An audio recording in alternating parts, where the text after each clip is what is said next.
9 sentyabr saat 9:30 oldu. Hazır ve Tacikistan'dan çıktık.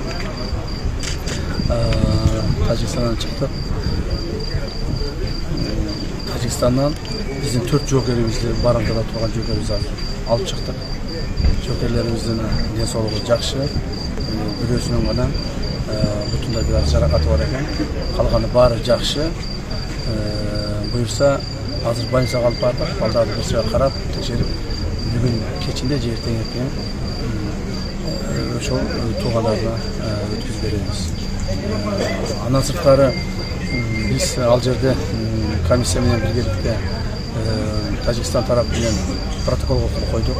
Ал протоколубуздун негизги маселеси бул жумушчу протокол болду. Бүгүнкү болуп аткан иштерде мындан дагы өркүндөтүп, эки мамлекеттин ортосунда тынчтыкты сактап калуу үчүн жана ошо тынчтыкты бекемдөө үчүн көрүлгөн иш-чараларды алып баруу боюнча протокол кол коюлду.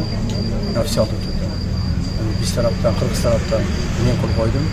Ал эми Тажик тараптан Улуттук коопсуздук мамлекеттик комитеттин төрагасы Ятимов Семен Сатаевич. Ушул акыркы жаңылыктар ушул. Мамлекетибизде, то есть Баткен облусунда, Баткен районунда акырын тынчтык орной баштады.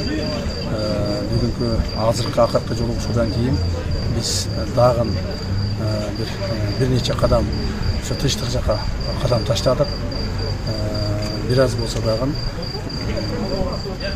ишеничтүү болуп баштады тынчтыктын орногону. Буюрса эртең дагы комиссиянын иши дагы уланат. Эртең кечинде дагы жолугушуубуз мүмкүн.